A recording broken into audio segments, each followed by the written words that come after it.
You ever have one of those days where you previously offered to help somebody move because you assumed that they would never actually take you up on it because you're a grown up and you're borderline old at this point, and people normally get movers, and then they take you up on it, and you kind of have to show up on a Sunday, even though you didn't get a lot of sleep the night before, and you end up lugging couches up and down flights of stairs for like 5 hours. Well, other stuff than couches. It'd be weird if we just did the couch. And then you get back home afterwards. You sit down on the couch for 2 minutes and you wake up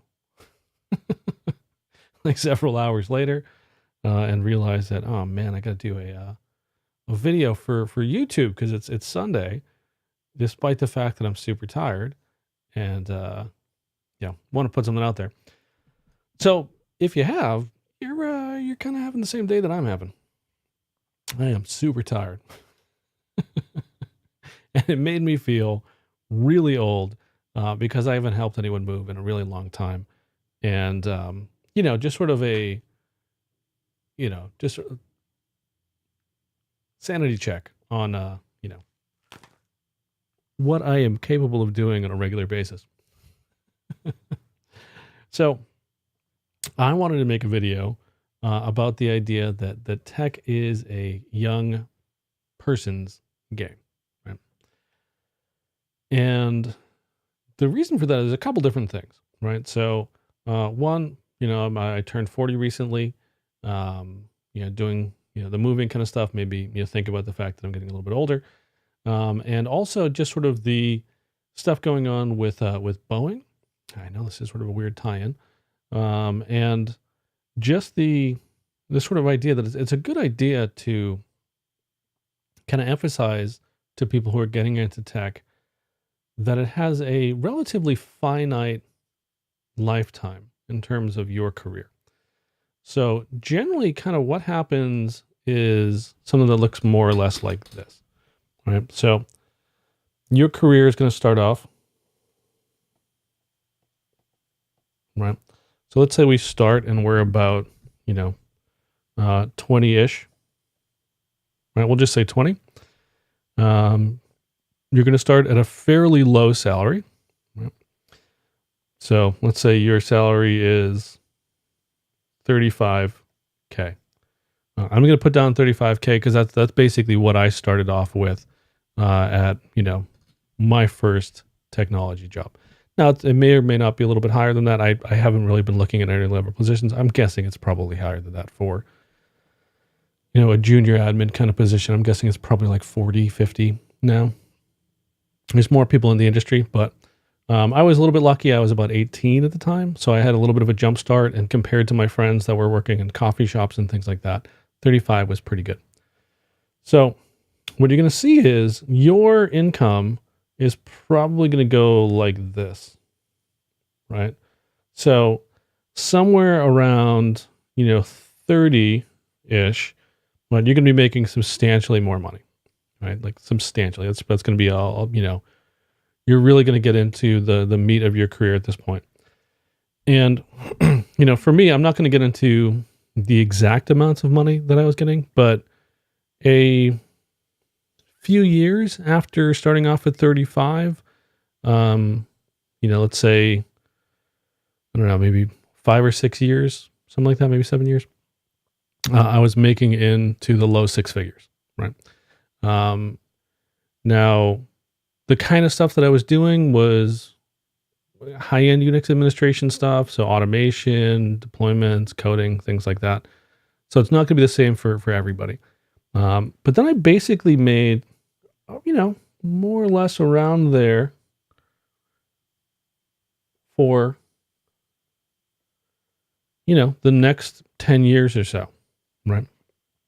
And my expectation is that over the rest of my career, what's going to happen is I'm going to start to see this.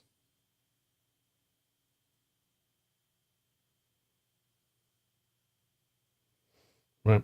I'm never going to get down to 35K. And that actually may be a little bit pessimistic. Let's say more like this. Right. That's probably what's going to be happening. If I remain in a pure tech role, like an engineering role. And the way that my business is structured, I do a little bit of a different thing. I teach classes, I do consulting stuff. So this isn't 100% what you would see, but I'm sort of putting myself in the mindset if I was still doing, the day-to-day grind, 9 to 5 kind of job. Now this probably would have gone up higher than what it was now, because, and I've seen this with a number of my friends. They're on the DevOps side now. So they're probably making a little bit more than I am. They're probably making, 20 grand, 30 grand more than I am. And that's okay, because I work 2 weeks a month. Not too bad. It's a decent compromise. I'm willing to take the sacrifice to get the extra time. But once you get past 50, if you stay in a pure tech role, this is really going to drop off pretty significantly. So basically the idea is you've got about 20, 30 years, if you stay pure tech, where you're going to be making the bulk of your income.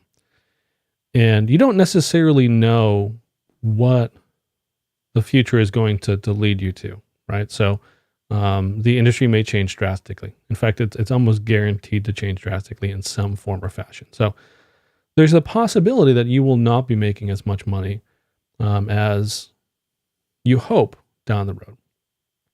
So one of the things I think is really, really important in the beginning of your career is to try to maximize what you do with your money, right? And basically what that comes down to is spending your money wisely, right? So not overspending, not spending on crazy stuff. If you're in your 20s and you want to have some fun, like,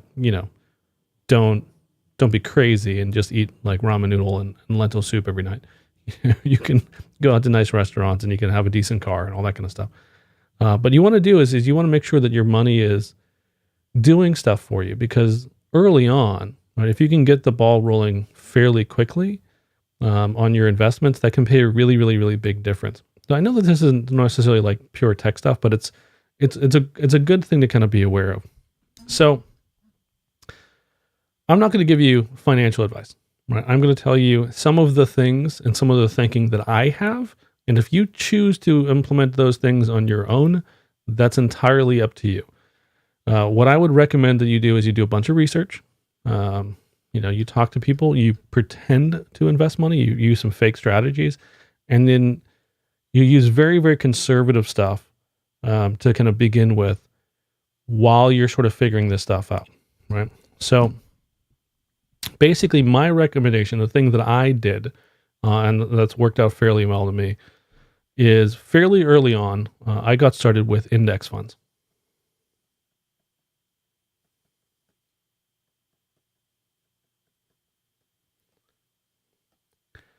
And an index fund is a really simple idea.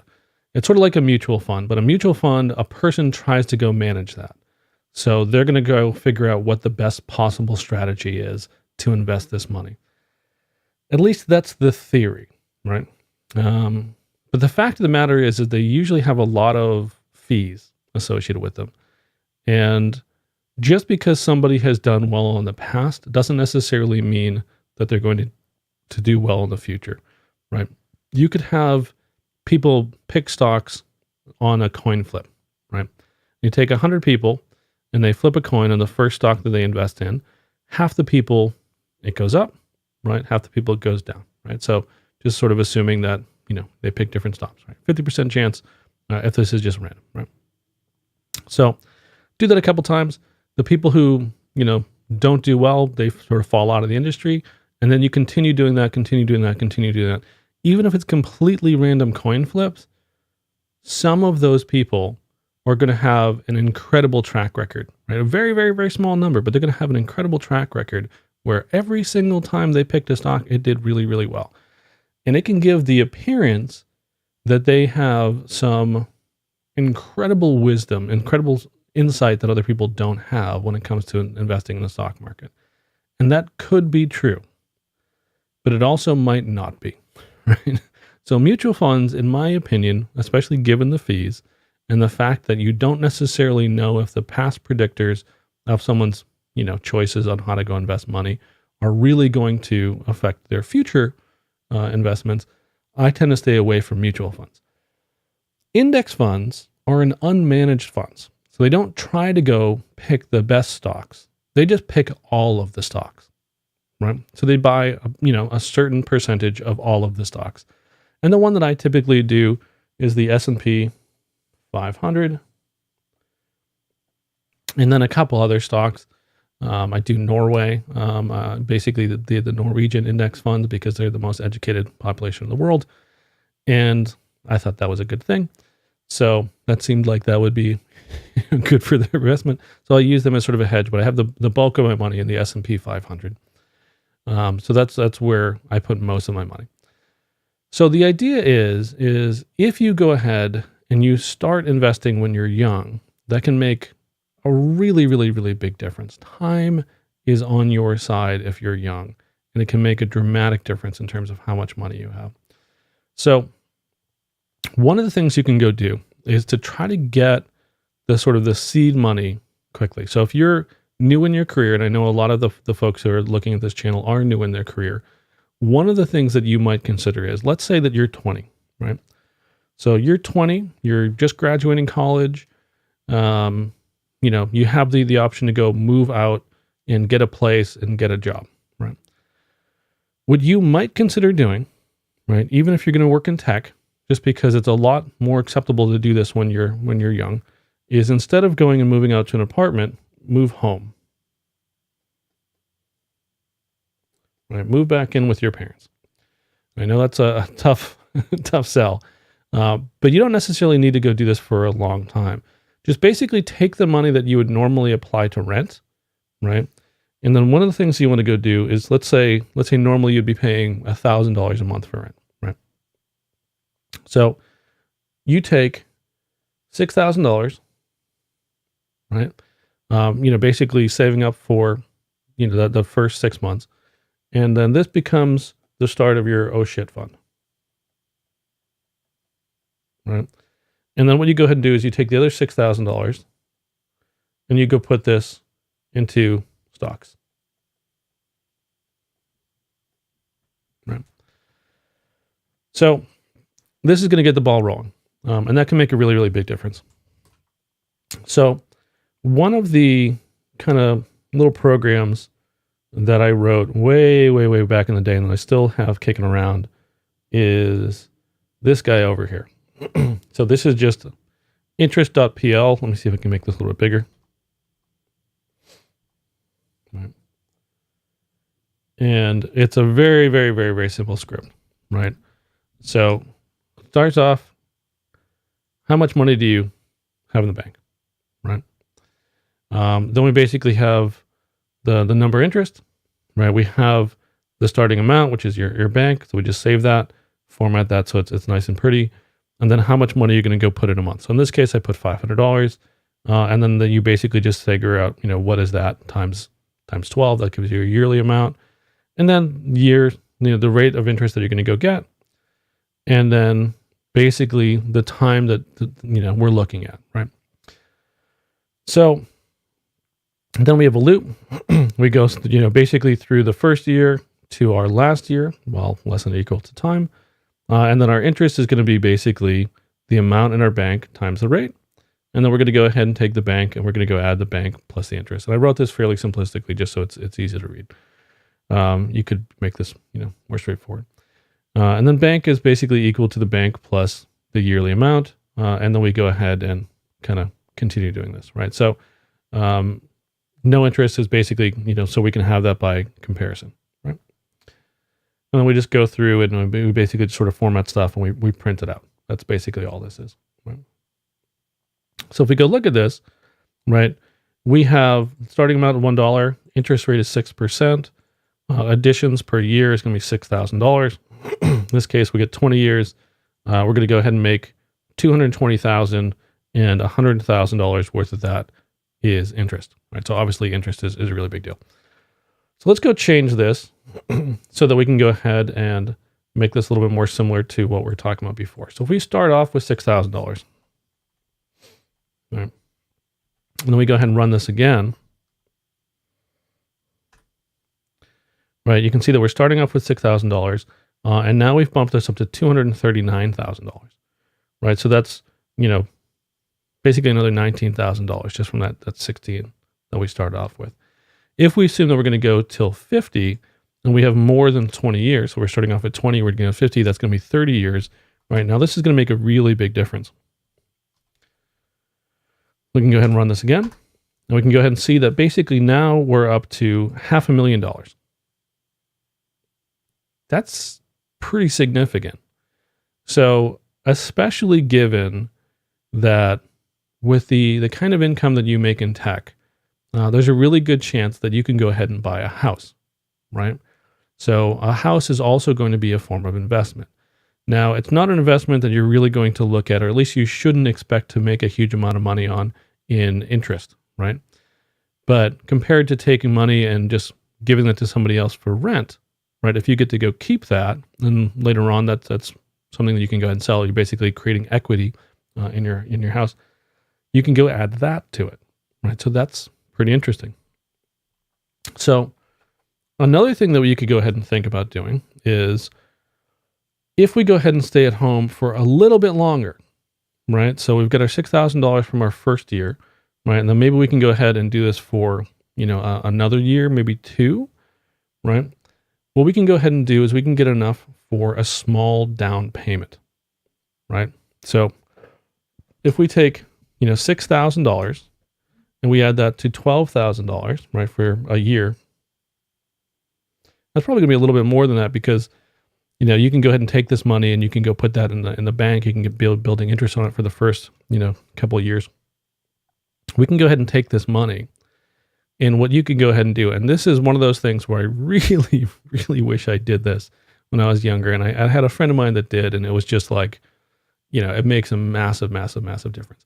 So when you're young, right, when you're in your 20s, you're probably going to have roommates anyway. So if you're going to already have roommates, why not have them pay you instead of pay someone else, right? So you can go ahead and take this, $18,000,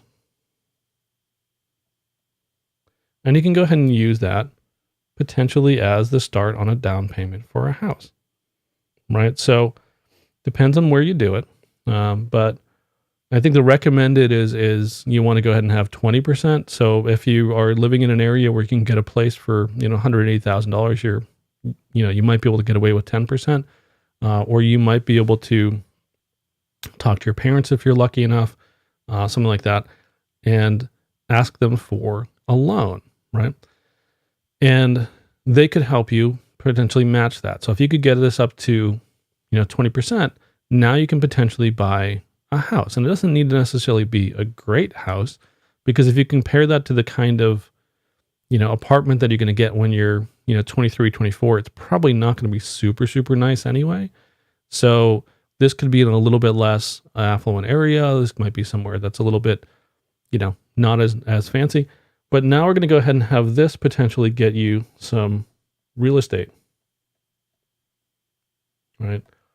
And initially you live there, you get some roommates, right? You get enough roommates that you make this, profitable, basically so that they're paying your mortgage, and then you can go recoup that money. You can repay your parents with that loan, or if you, can save that up or whatever it is, right? Add that to your income.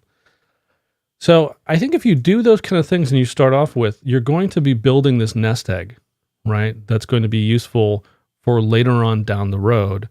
Once you get to a place around here and you start to see your income drop. Now, it doesn't necessarily drop. There are other options. You can go into management.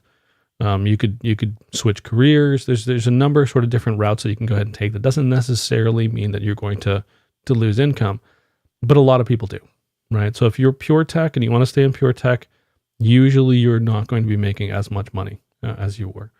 And if you look at the income for a developer versus a manager, if you're a middle level manager, you might not be making as much as the people that are working under you as programmers, or, in some scenarios, sysadmins or DevOps folks. So it's a really good idea to start thinking about this stuff. And thinking about it when you're sort of on the younger side, if you can get your investment kind of stuff rolling when you're in your 20s, man, that can make a really big difference. If you want, I think I can stick that interest script up on my my GitHub. Um, if you're somebody who's just sort of new to scripting and things like that, I would try to write it yourself. I wouldn't grab mine. It's a really easy script, but it's a good one to sort of, you know, use to sort of teach yourself stuff. And then the other thing I want to mention is, generally speaking, I found that the index fund investment strategy is a really good one. It's very conservative. It's going to get you a reasonable return on investment that is, going to make it worth its while, and it's fairly safe. But there's another investment strategy that personally I've found to be really, really useful over the years.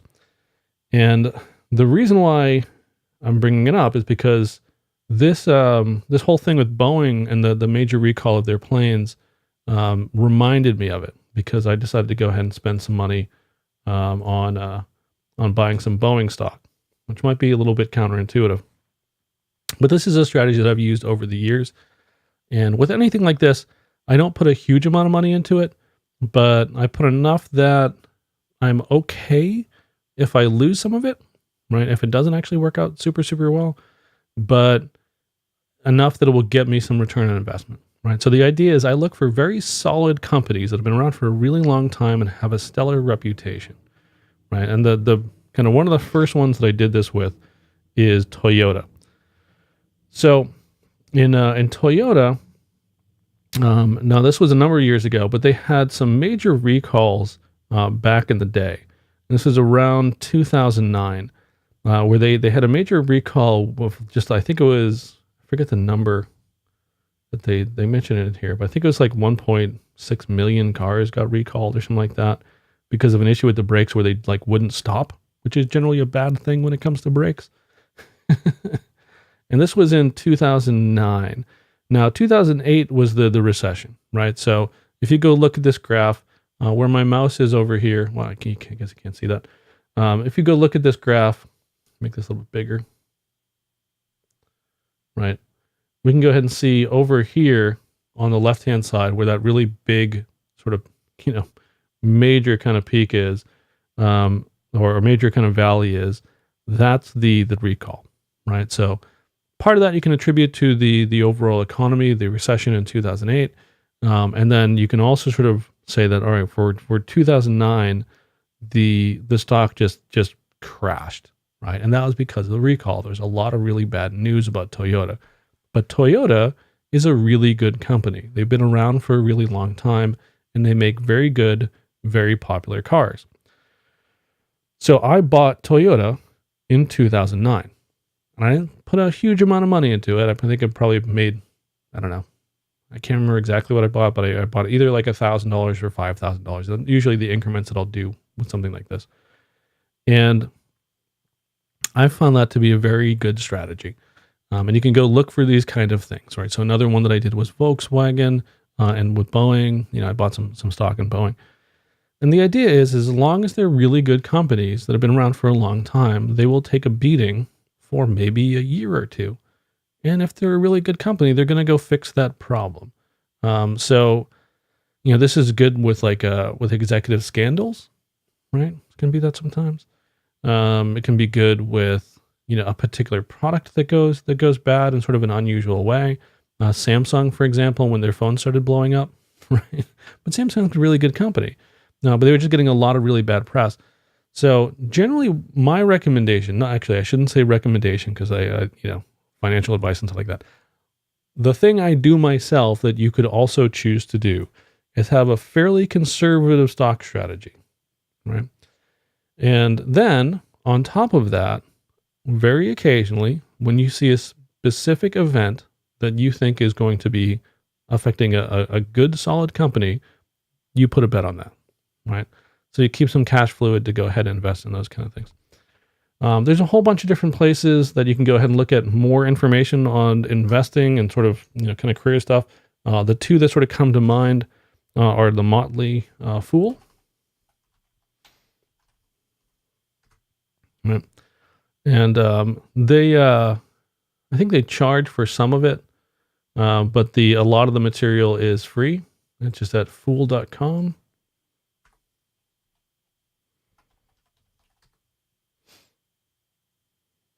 If this will load. And then you can go ahead and basically look at, various different kind of recommendations and stuff that they talk about. You can do the get started investing, kind of read these kind of things. Don't go crazy. Financial advisors are people that I found to be not necessarily the best thing to go with. Do a little bit of research, use really sort of conservative, time trusted, strategies, and you'll do fine with this. And then the other one that you guys might want to look at is Mr. Money Mustache.